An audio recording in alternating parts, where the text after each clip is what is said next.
Okay next Uday Kumar ఇంకో కేసులో రాసుకోండి. Uday Kumar Pardarinath Jadhav versus state of Maharashtra ఇంకో కేసులో రాసుకోండి. Shanmugam versus state of Tamil Nadu. ఈ కేసెస్లో ఏం జరిగిందంటే సేమ్ ఇందాక నేను చెప్పాను తోస్తే పొడిచారననే, ఇక్కడ ఏం జరిగింది, ఒకటి నోటికి ఇట్లా అన్నాడు, చేత్తో ఇలా అన్నాడు, దానివల్ల అతనికి లిప్కి ఇంజురీ అయింది. వీడు ఏం చేశాడు, కత్తి తీసి పొడి చేశాడు. Whether it will come under the purview of right to private defence? No. Why? There is no reasonable apprehension of injury. Okay, death చేసేంత ఇది ప్రైవేట్ డిఫెన్స్ ఎక్సర్సైజ్ చేసేది లేదు, అవునా? So but he killed. Now whether it is a murder or culpable homicide? It is culpable homicide because there is no intention of killing. Planning అనేది ఉండాలి మర్డర్కి. Murder, plan, motive, preparation, attempt, commission, ఈ 4 ఉంటేనే it is murder. ఎప్పుడైతే motive లేదో then culpable homicide. ఎప్పుడైతే planning లేదో then culpable homicide. ఇక్కడ ఏం జరిగింది, అటెంప్ట్ అండ్ కమిషనే జరిగింది. ఈ ఫస్ట్ ఉన్న 2 circumstances they will decide whether it is a murder or culpable homicide. ఓకేనా? Okay madam. Yes next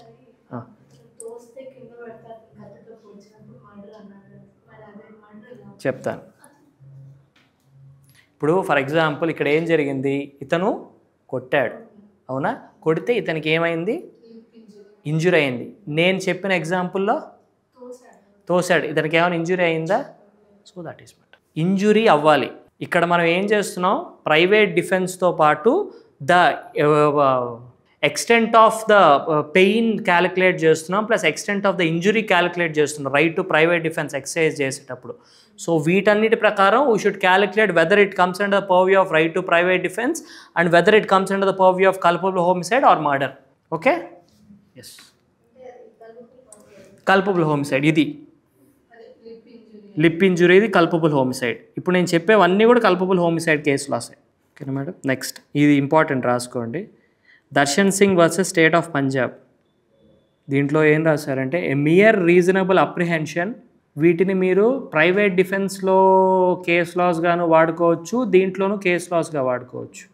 A mere reasonable apprehension is enough to put the right to self defence into operation. Online students మీరు కూడా running notes రాసుకోవాలి. Is enough to put the right of self defence into operation. Okay, next. It is very well settled that, next point, even if the accused does not plead self-defense, it is open to consider such a plea if the same arises from the material on record. What is material on record here?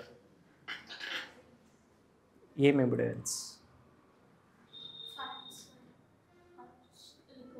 Okay, see, okay, ఇప్పుడు ఏంటంటే ఒకటి, for example case FIR ఎవరు file చేస్తారు, FIR complaint ఎవరు file చేస్తారు, complaint a victim will file the complaint or victim family will file the complaint. Okay, based on that what will be lodged, FIR will be lodged. Okay, FIR lodge చేసిన తర్వాత what is the next procedure, investigation officer ఏం చేస్తాడు, yes, crime of అఫెన్స్లో what he'll do, what evidences, material evidences, eyewitness, eyewitness దగ్గర ఏం collect చేస్తారు, how the crime happened, అది ఎలా చేస్తారు, ఎల్డబ్ల్యూ స్టేట్మెంట్స్, ఎల్డబ్ల్యూ స్టేట్మెంట్స్ అంటారు. ఎల్డబ్ల్యూ స్టేట్మెంట్స్ అంటే ఏంటంటే ఎవరెవరైతే ఐ విట్నెసెస్ ఉన్నారో వాళ్ళందరూ, అంటే మీరు ఆ నేను ఒక ఐ విట్నెస్ అనుకోండి, ఒక మర్డర్ జరిగింది, నేను ఏం చేస్తాను, నేను ఆ టైంలో అక్కడ ఏం చేస్తున్నాను, ఇవన్నీ చెప్పి ఈ సో టైంలో నేను ఇక్కడ ఉండగా ఒక వ్యక్తి పరిగెత్తుకుంటూ వెళ్తుండగా ఒక వ్యక్తి అతని కాలర్ పట్టుకొని అతను చంపేశాడు. ఓకే, లేకపోతే ఒక వ్యక్తి చంపుతుండగా ఇతను సడన్గా ఇలా తప్పించుకోబోయి తన చేత్తో అతని మెడ మీద కొట్టాడు, దాంతో ఆ వ్యక్తి ఎవరైతే ఉన్నారో కత్తితో పట్టుకున్న వ్యక్తి అతను చనిపోయాడు. ఓకే, ఇప్పుడు ఫర్ ఎగ్జాంపుల్ 4 ఐ విట్నెస్లు ఉన్నారనుకుందాం, దాంట్లో 3 కొల్యూడ్ అయిపోయి ఇది ఎవరైతే కత్తి పట్టుకొని వచ్చాడన్న పాయింట్ కాకుండా వీళ్ళిద్దరు కొట్టుకుంటున్నారు, కొట్టాడు చచ్చిపోయాడు అని చెప్పి రాశారు. ఓకే, ఈ విట్నెస్ ఎవరైతే ఉన్నారో ఎప్పుడైతే ఈ కత్తి జరిగింది అని వచ్చిందో, even though if the accuse does not raise the plea of self defence, Court can suo motu can consider the right to private defense and the burden will be on the prosecution to prove that he is not acting on private defense. ఇప్పుడు మనం general ప్రాక్టికల్గా మాట్లాడుకుందాం. Prosecution ఎలా prove చేస్తాడు? ఇక్కడ ఈ statement ఏమి ఇచ్చాడు? ఎలా జరిగింది అఫెన్స్? కత్తితో వస్తుంటే జరిగింది. ఇప్పుడు అక్కడ మెయిన్ కీ ఏంటి? నైఫ్. అవునా? Whether the knife has been procured by the police or not అనే దాని మీద హోల్ కేస్ ఫిల్ అయ్యి.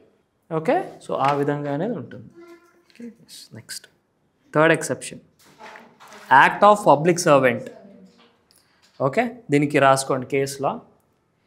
ధాకీ సింగ్ వర్సెస్ స్టేట్. దీంట్లో మొత్తం 6 కేసెస్ ఉన్నాయి పబ్లిక్ సర్వెంట్కి. వీటిలో ఏ దీంట్లోకి వచ్చినా కూడా he is liable only for culpable homicide but not murder. మీరు సినిమాల్లో చూసే ఉంటారు. ఈ సినిమా చూసారా? ఇది ఒక రవితేజ మంచి హిట్, క్రాక్ చూసారా? క్రాక్ చూసారు కదా? క్రాక్లో వాడు ఏం జరుగుతుంది? షూట్ చేస్తాడు, ఒక పిల్లోడో ఎవరో చనిపోతారు. అవునా? ఇక్కడ ఏం చేస్తాడు? అతన్ని సస్పెండ్ చేస్తాడు. సస్పెండ్ చేసి ఇన్వెస్టిగేషన్కి ఇచ్చేస్తారు. ఎందుకు? ఇంటెన్షనల్గా చేయలేదు. And if the crime is proved he is liable for culpable homicide. Okay, yes. అంటే దేనికి ఇన్వెస్టిగేషన్? కదా అక్కడ చచ్చిపోయాడా అతను కాదు, ఇతని గన్లో ఇతను షూట్ చేశాడా లేదా, షూట్ చేస్తే అతనికి వెళ్ళి తగిలిందా లేదా, లేకపోతే వేరే కాజ్ వల్ల ఏమైనా తగిలి చచ్చిపోయాడా, దీని వరకే. అతను చచ్చిపోవడం నిజం, ఇతను గన్ను పేల్చడం నిజం, కానీ ఇతను బుల్లెట్ వల్లే తగిలి చచ్చిపోయాడా లేదా అని ప్రూవ్ చేసుకోవాలి. కేసు బుల్లెట్ వల్లే తగిలింటే is liable for culpable homicide. Okay, అర్థమైందా? ఎస్. ఇప్పుడు దీంట్లో 6 కేసెస్ ఏవంటే, the offence must be committed by a public servant or by a person aiding a public servant. Public servant వల్ల అఫెన్స్ అనేది జరిగి ఉండాలి. The death should have happened. That is the first one. Second one, the act alleged must been committed by the public servant in discharge of his official duties. On డ్యూటీలో ఉన్నప్పుడు జరిగి ఉండాలి అది. Okay, second. Next third one, he should have exceeded the powers given to him by law. Encounter. ఇప్పుడు మీకు ఈ point ఏదైతే దీనికి మీకు ఏం డౌట్ రావాలి సార్, మరి ఎన్కౌంటర్స్ దేని కిందకు వస్తాయి? Encounters whether he is liable for culpable homicide or murder, దేనికి కావా?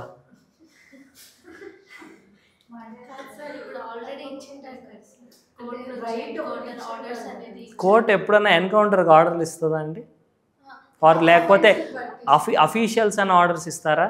సరే, మీకు ఈ మొన్న హైదరాబాద్లో ఒక రేప్ కేసు జరిగింది చూడండి. ఒక లారీ డ్రైవర్ ఒక డాక్టర్ని ఇచ్చేసాడు.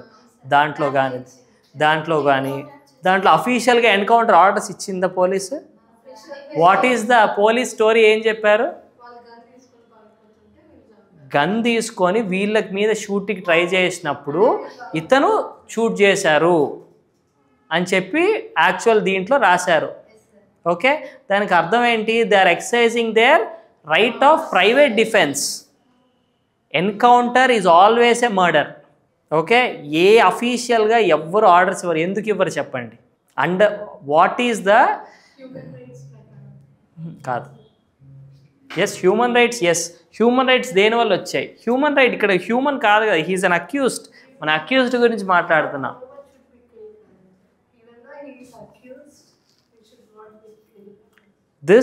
This defense or this protection has been given under rights of accused person under Constitution. Article 26 or 25. Rights of accused. Ain't rights of accused?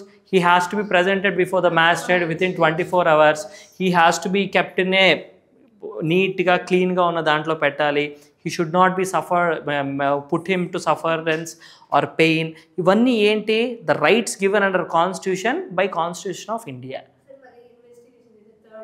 అవన్నీ మీకు రికార్డులో ఎవరు రాయరండి. రికార్డులో ఏది రికార్డులోకి రాదు. And you know accuse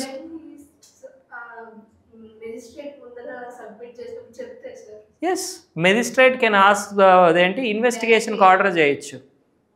he can appoint a investigation officer if accused కనుక magistrate ముందు if he gives a statement or written or oral, court can suo motu appoint an investigation officer to investigate such an offense.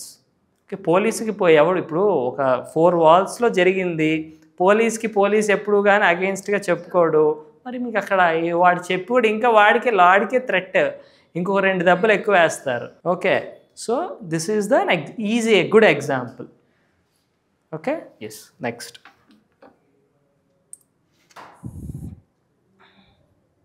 the act should be done in good faith.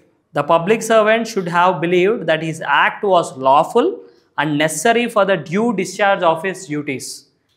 For example, ఒకడు human bomb పెట్టుకున్నాడు అనుకోండి, human bomb పెట్టుకొని పరిగెడుతున్నాడు market ఏరియాలో.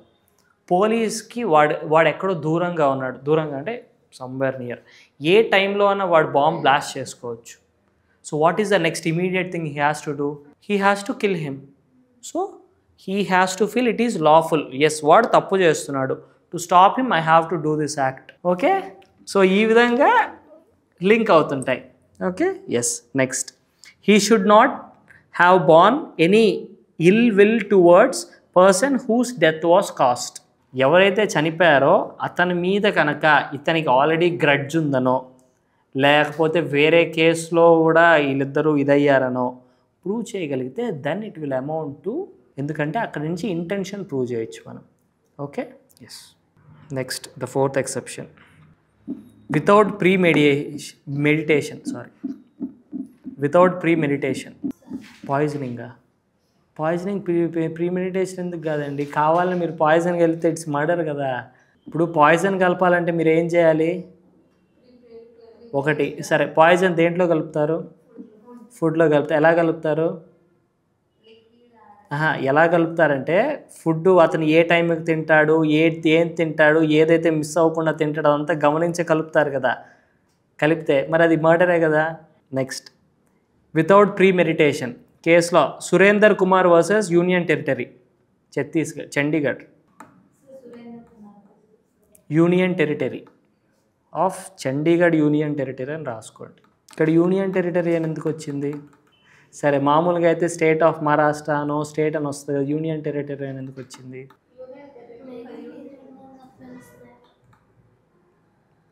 ఇండియాలో states union territories ఉన్నాయి. Offence union టెరిటరీలో జరిగింది కాబట్టి యూనియన్ టెరిటరీ ఇచ్చారు. సరే, union territory is ruled by central or state? Central government. Okay,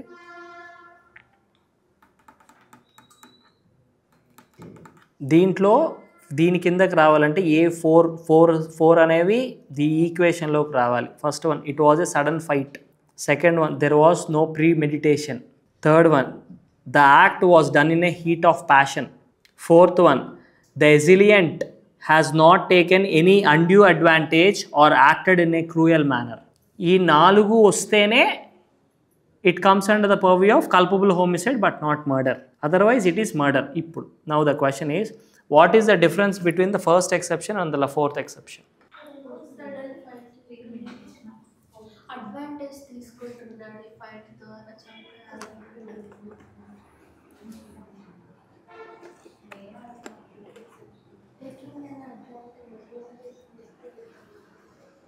From first exception it's fight sudden provocation లాగా చేశాడు. అండ్ ఫోర్త్ దాంట్లో కావాలని అడ్వాంటేజ్ తీసుకుంటూ చంపాడు.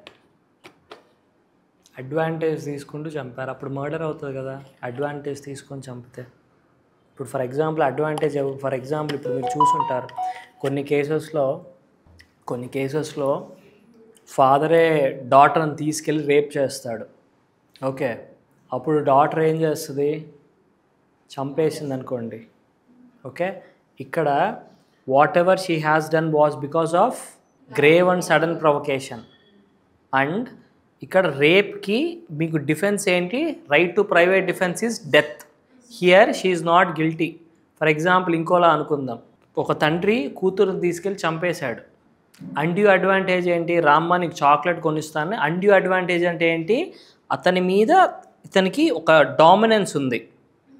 ఓకే, డామినెన్స్ ఉంది. దాన్ని అడ్వాంటేజ్గా తీసుకొని ఇతను నేను చాక్లెట్ కొనిస్తానని చెప్పి బయటికి తీసుకెళ్ళి అమ్మాయిని చంపేశాడు అనుకోండి. Whether it is a murder or culpable homicide? Murder. The main difference between the first and second one is the fourth one will happen in a sudden fight. For example, 2 groups ఉన్నాయి, లేకపోతే 2 persons ఉన్నారు, కొట్టుకుంటున్నారు. Okay, సడన్గా వీడికో వాడికో ఏదో వచ్చి ఒక రాయి తీసాడు అనుకోండి, then that comes under the purview of 4. First దానికి ఎగ్జాంపుల్స్ ఏమేమి చెప్పామో, sudden and grave provocation. For example వాళ్ళ వైఫ్ వేరే వాడితో ఉంది, లేకపోతే వీడు కంటిన్యూగా టార్చర్ పెట్టాడు, ఓకే, లేకపోతే మనం సూర్యది ఎగ్జాంపుల్ చెప్పుకున్నాం అదొకటి. ఇట్లాంటి ఈ సర్కమ్స్టెన్స్కి వచ్చినప్పుడు that is culpable homicide. Fourth దగ్గరకు వచ్చేసరికి ఇద్దరు వ్యక్తులు ఫైట్ చేసుకుంటున్నప్పుడు, ఎందుకు ఈ ఎక్సెప్షన్ ఎందుకు వచ్చిందో కూడా చెప్తాను. ఇప్పుడు ఫర్ ఎగ్జాంపుల్ మీరు కోర్టు దగ్గరకు వచ్చేసరికి వీళ్ళిద్దరు కొట్టుకున్నారంటే దానికి అర్థం ఏంటి? Either they have previous rivalry ఉండి కొట్టుకున్నారు, లేకపోతే ఇప్పుడు క్రికెట్లో ఇప్పుడు మీరు న్యూస్ చూసుంటారు, బెట్టింగ్లు కాదు, న్యూస్ చూసుంటారు, ఒక క్రికెట్ గేమ్లో ఏదన్నా అవుట్ అనో కాదనో, లేకపోతే వాడు డబ్బులు ఇవ్వలేదో వీళ్ళు ఇవ్వలేదనో కొట్టుకుంటారు, 2 గ్రూప్స్. కొట్టుకున్నప్పుడు ఒకడు బ్యాట్తో తీసి కొట్టేశాడు అనుకోండి. So what is that? ఇక్కడ సడన్ అండ్ గ్రేవ్ ప్రొవకేషన్ అయితే ఏం లేదు. ఏంటి అక్కడ వాడేం వీడికి అన్యాయం జరిగేందుకు వీడికి ఏం హామ్ చేయట్లా, ఇట్స్ ఓన్లీ ఏ గేమ్. కానీ 2 గ్రూప్స్ కొట్టుకుంటున్నప్పుడు తను కొట్టాడు. So that comes under the purview of culpable homicide but not murder. Okay, ఇక్కడ ప్రైవేట్ డిఫెన్స్ రాదు, ఏది రాదు. It comes under the purview of culpable homicide but not murder. Okay, exception 5 ఉంది, ఒకటి రాసుకోండి. Consensual homicide or suicide pacts. For example మీ friend ఎవరైనా వ్యక్తి ఉన్నారనుకోండి, పాప అతనికి ఎప్పటి నుంచో ఒంట్లో బాగాలేదు, so he wants to die, కానీ తను చంపుకోలేకున్నాడు. So he asked for your help. మీరు మంచి టైం దొరికింది కదా అని చెప్పి చంపేశారు ఆయన. So what is it? Is that murder or culpable homicide? Planning ఎక్కడుంది? Culpable homicide. ఇది ఎక్సెప్షన్ 5 కిందకు వస్తుంది. ఓకే, కావాలని చంపాడు. కానీ ఒకటి, మీరు మర్డర్ అది అవ్వాలంటే మోటివ్ ఉండాలి, ప్రిపరేషన్ ఉండాలి. మోటివ్ లేదు, ప్రిపరేషన్ లేదు. పాపం వీడు చంపన్నాడు, వీడు చంపేశాడు. వాడే పిల్లో తీసుకొచ్చి రారా నొక్కురా అంటున్నాడు, లేకపోతే వాడే కత్తిచ్చి రారా చంపురా అంటున్నాడు. Okay, so it is culpable homicide. Okay, next prove చేయడం అంటే ఒకటండి. ఇక్కడ మీకు ప్రూఫ్స్ అంటే ఎట్లా వస్తాయంటే ఈ కేసులో ఫస్ట్ థింగ్, నైఫ్ ఏదైతే ఇన్స్ట్రుమెంట్ ఆఫ్ డెత్ ఏదైతే కాజ్ అయ్యిందో అది ఫస్ట్ ఎక్కడుంది, వెదర్ అక్యూజ్డ్ ఎవరైతే ఉన్నారో తను తీసుకొచ్చారా లేకపోతే అక్కడ ఉందా. సెకండ్, ఎవరైతే విక్టిమ్ ఉన్నాడో, నేను చెప్పిన ఎగ్జాంపుల్లో బెడ్ రిడన్ పర్సన్ ఉన్నారు, అతను ఆ వెపన్ని తీసుకొని ఇతనికి ఇవ్వగలడా, లేకపోతే ఆ వెపన్ అసలుకి విక్టిమ్ దగ్గరికి ఎలా వచ్చింది. ఇవన్నీ సర్కమ్స్టెన్షియల్ ఎవిడెన్సెస్ అంటారు. ఈ సర్కమ్స్టెన్షియల్ ఎవిడెన్సెస్ ద్వారా మనం ప్రూవ్ చేసుకోవాలి. అండ్ మళ్ళీ చెప్తున్నాను, accused is innocent until unless prosecution proves beyond reasonable doubt. So ఇక్కడ ప్రాసిక్యూషన్ ప్రూవ్ చేయాలి, అక్కడ కత్తి వీడే తీసుకొచ్చాడు, వీడే చంపాడని వీడు ప్రూవ్ చేయాలి. అక్యూజ్డ్కి ఏం సంబంధం లేదు. ఓకే, అదే మేడం సర్కమ్స్టెన్షియల్ ఎవిడెన్స్ చెప్పాను కదా, ఆ నైఫ్ ఎక్కడి నుండి వచ్చింది. ఓకే, తర్వాత ఫర్ ఎగ్జాంపుల్ అతనికి ఇంతకుముందు ఏమైనా గొడవలు ఉన్నాయా, లేకపోతే whether the bonding is fine, వీళ్ళిద్దరికి ఏమైనా ప్రాపర్టీ డిస్ప్యూట్స్ ఉన్నాయా, లేకపోతే అక్కడికి నైఫ్ ఎలా వచ్చింది, లేకపోతే అక్కడ ఏమైనా పాయిజన్ ఉందా. ఈ ఎవిడెన్సెస్ ఏవైతే ఉన్నాయో అవన్నీ వస్తాయి. ఫింగర్ ప్రింట్స్ ఏమిటి, సరే అతనికి ఎందుకు చచ్చిపోవాలనుకో, what are the medical records he has, ఇంతకుముందు ఏమైనా సూసైడ్కి అటెంప్ట్ చేశాడా, సో ఈ పాస్ ఇవన్నీ కూడా తీసుకుంటారు. వీటన్నిటిని సర్కమ్స్టెన్షియల్ ఎవిడెన్సెస్ అంటారు. క్రిమినల్ కేసెస్లో majority will happen based on the circumstantial evidences. Civil కేసెస్లో సర్కమ్స్టాన్షియల్ ఎవిడెన్స్కి స్టాండ్ లేదు. They will go only on the basis of oral evidence or documentary evidence. Circumstantial evidence తీసుకోరు సివిల్ కేసెస్లో. ఓకే, నెక్స్ట్ దీని కేసులో ఏంటంటే Gyan Chand Jain versus state of MP. ఈ 5 exceptions ఏవైతే ఉన్నాయో these are the basic differences of culpable homicide and murder. మీరు ఒక్కటే గుర్తుపెట్టుకోవాలి, ఇక్కడ the only difference between both of them is intention, knowledge, mens rea. ఏంటి ఇంటెన్షన్ ఏంటి, నాలెడ్జ్ అంటే ఏంటి, ఇంటెన్షన్కి నాలెడ్జ్కి డిఫరెన్స్ ఏంటి. ఇంటెన్షన్ అంటే whether he has intention to kill or not. Knowledge అంటే అల్టిమేట్ ఏదైతే ఉందో ఆ నాలెడ్జ్ కూడా ఉండాలి. Okay, these are the basic differences for murder and culpable homicide. Okay, అర్థమైంది కదండి. Yes. So here we complete culpable homicide and murder. Rest will continue tomorrow. Online వాళ్ళకి ఏమైనా డౌట్స్ ఉంటే అడగండి.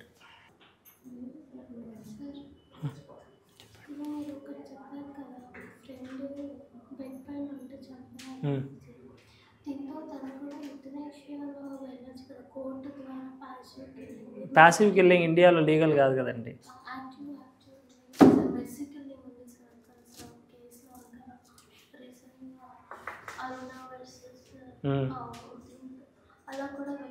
అది కేస్ టు కేస్ వెళ్ళొచ్చు. నేను జస్ట్ మీకు ఎగ్జాంపుల్ చెప్పాను, వెళ్ళచ్చు అలా కూడా. కానీ మీకు జస్ట్ ఒక ఎగ్జాంపుల్ చెప్పాను కల్పబుల్ హోమిసైడ్కి మర్డర్కి తేడా ఏంటి అని చెప్పి, అంతే. డౌట్ ఏంటంటే మర్సీ కిల్లింగ్ మీద ఆల్రెడీ జడ్జిమెంట్ ఉంది కదా, సో మేడం వీళ్ళు కూడా కోర్టుకి వేసుకొని చనిపోవచ్చు కదా, వెళ్ళొచ్చు. నేను జస్ట్ మీకు ఒక ఎగ్జాంపుల్ చెప్పాను, అదంతే.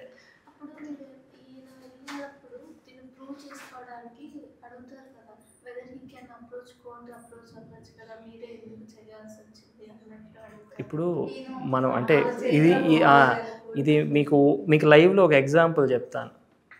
నేను హైదరాబాద్లో లీగల్ మేనేజర్గా వర్క్ చేసేటప్పుడు మా ఈ హౌస్ ఓనర్ ఒక ఆయన ఉన్నాడు.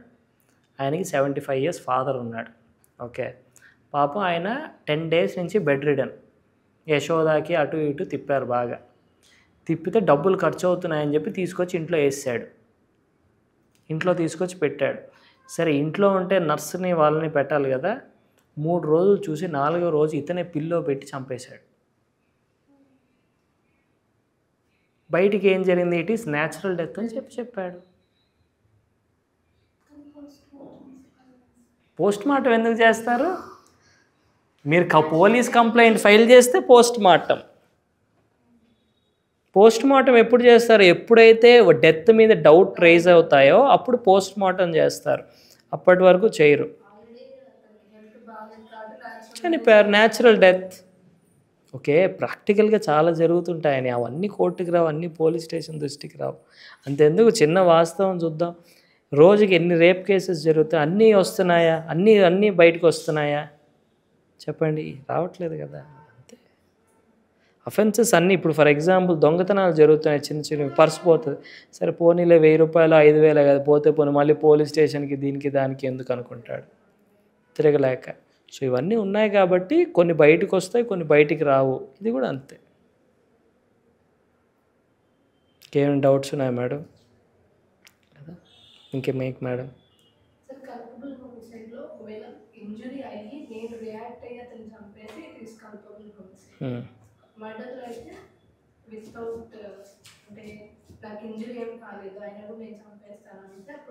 అప్రిహెన్షన్ ఆఫ్ డెత్ అనేది దేంట్లో అయితే కనిపించదో then that will amount to culpable homicide. అసలు అప్రిహెన్షన్ ఆఫ్ డెత్ లేదు, అప్రిహెన్షన్ ఆఫ్ ఇంజురీని లేదు, and there is planning preparation ఉంటే ఇట్ ఈస్ మర్డర్. ఓకేనా మేడం?